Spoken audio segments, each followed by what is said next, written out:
Hello everyone and welcome to a new Let's Play on my channel. I am Marcus and I have decided to go back to a previous Let's Play I did 10 years ago and kind of give it a new spin, a new light and a much better treatment because frankly my old stuff has aged quite poorly. It's Metroid Zero Mission, the remake of the first ever Metroid game ever released for the series, and this came out on GBA as you can see, and it's literally become one of my favorite games in the series, and honestly the go-to way that I play this game. I cannot go back to the original Metroid at all, so let's not waste any more time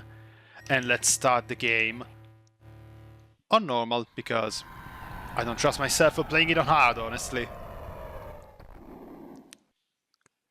Planet Zebes.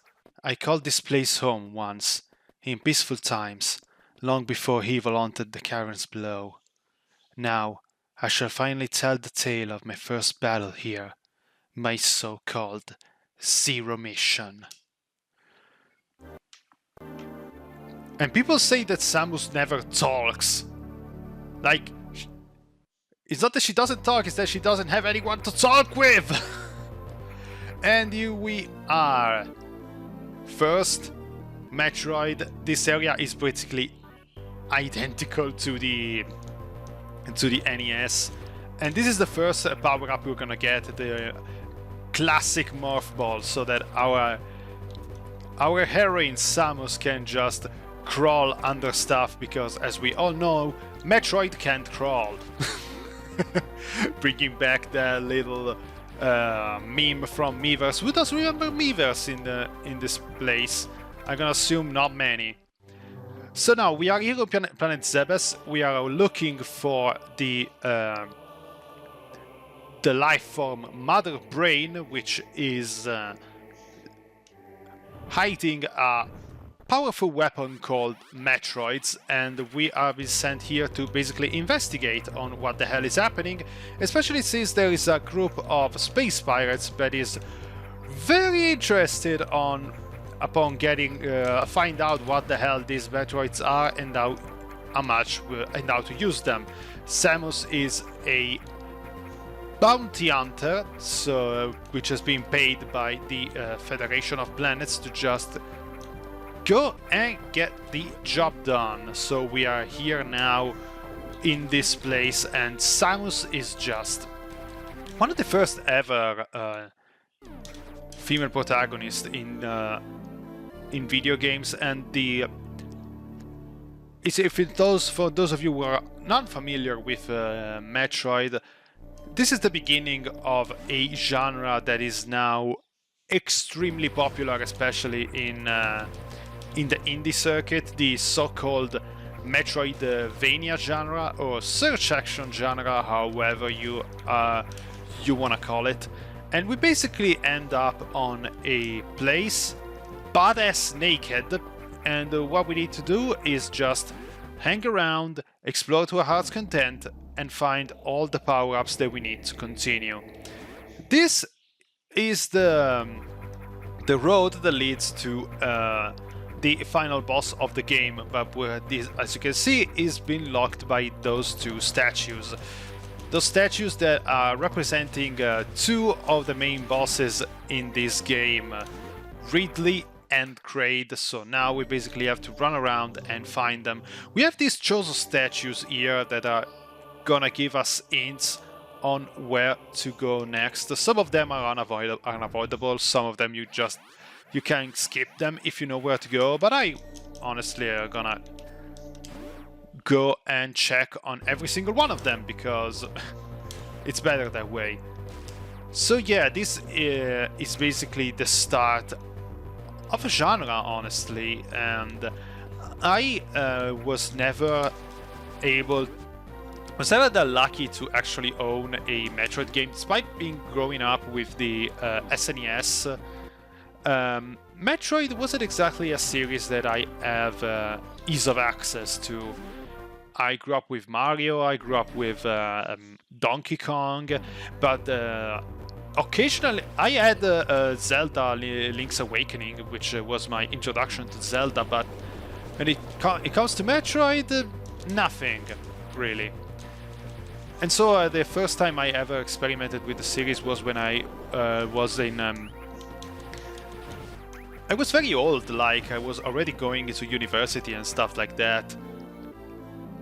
And one of my colleagues had a GBA with Metroid Fusion, and I basically started going around a bit with that, and it was fun as hell. I loved what I was watching, and I thought to myself, damn, why haven't I played this already? Like, I really should. And here we are with the first freaking boss. Let's call it like that. Technically, it is what it is. You have to wait until this guy decides to open his big fuck me spot with his eye. And if you are good enough with timing, you can go and destroy him, but he has decided to run away, unfortunately. Maybe we're gonna see him later down the road. So yeah, this is our secondary weapon. We have our a beam here with our laser that in other games his default range is much longer. Here, being on the NES, you needed to get the long beam first.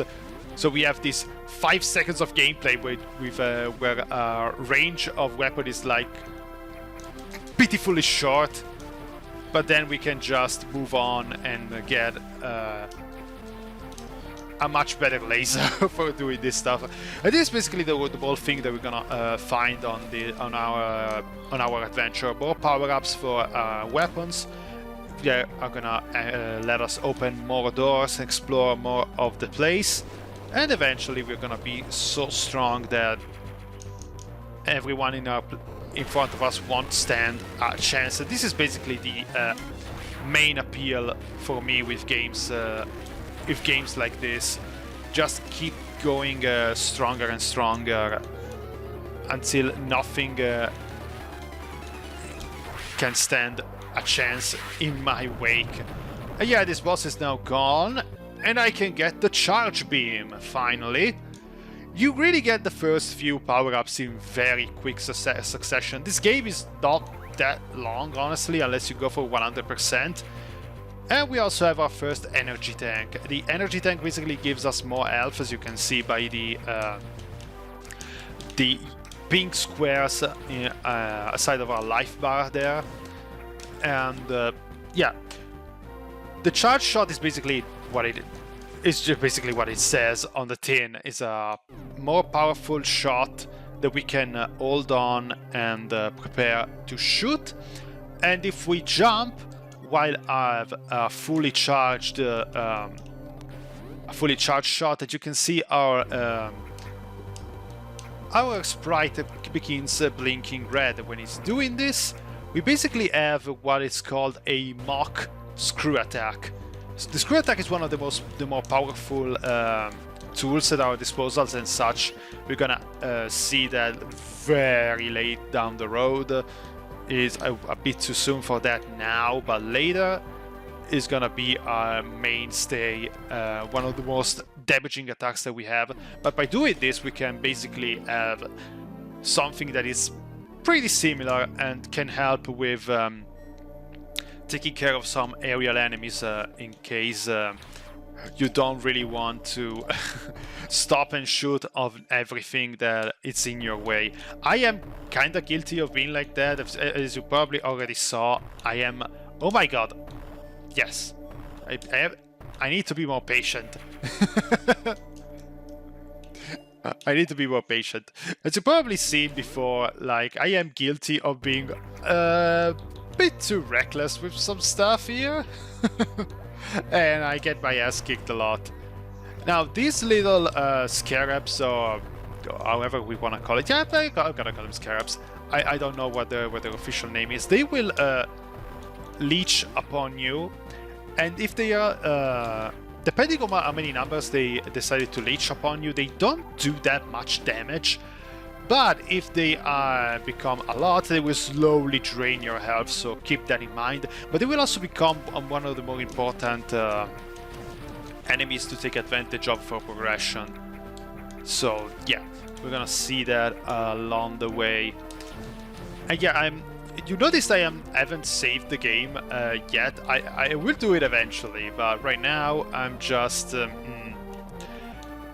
I'm kinda in a hurry. It's not like I wanna do a speedrun, God forbid. I'm not built for speedruns, honestly. Oh yeah, I could have just skipped this place. I did a practice run just to avoid stuff like that. And yet, I end up wasting time. I knew where I needed to go. I need to go to Norfair and get some stuff done there. Don't worry, I will save every once in a while, especially because I'm not exactly that trustworthy about my... I don't trust myself to never actually die in this game. Oh my god. But yeah, I love Metroid. I love this game. I just want to go and do this as quickly as humanly possible, because in my latest run, the one I did 10 years ago, it wasn't my first time ever playing the game, but it wasn't exactly a pretty run. I got lost on a couple of occasions. I probably took a bit too much damage in some sections. I don't remember if I ever died, but yeah, it took quite a while. And looking back at it now, I feel, yeah, I really did this game a freaking huge disservice. I can do better, both for me and for the game. Also try to make it look a lot better, because at the time I didn't really have any means to record at very high definition, so yeah. I love these comic book style cutscenes with the awakening of Mother Brain and taking conscience of Samus Aran. There is a manga tie-in to this game, and I think this is the first time that Mother Brain and Samus actually meet. But I don't want to say... I don't want to say stupid shit because it's not like I actually read that manga. I really should, because like that manga also ended up becoming the primer for what we ended up getting for Other M. I'm gonna take that one later. I could get it now if I learn how bomb jumping actually works. My take with bomb jumping is just go as randomly as possible and try to actually get shit done. If it works, it works. If it doesn't work, whatever. I am not good enough with the timing for the bomb jump. This is the reason why I'm not gonna call myself exactly a speedrunner. I'm trying to go as quickly as possible, just to not only not waste time, but I also kind of got to the point where I know these games well, and I actually want to see the more complete ending. Unknown item. This is such a tease, but I love it. That sound is amazing. But yeah, this being a remake of Metroid 1 on the NES, it's not exactly identical, because of course we are many generations later. We are at this point at Super Metroid and Fusion, so we kinda want to add more stuff to the original. Even in terms of power-ups, like Metroid 1, Samus didn't have a lot of the power-ups that she will end up getting later down her, let's just call it career. So, oh my god, yes. I did a practice run, why am I doing these mistakes? So yeah, we also get a lot more stuff. The power grip, for example, is a new power-up.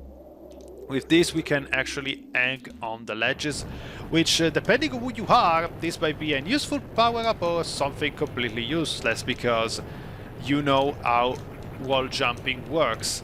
I do how it works, I know how it works, but in this game it's very hard to do because Samus moves so quickly, like she is freaking lightning fast in this game, and thus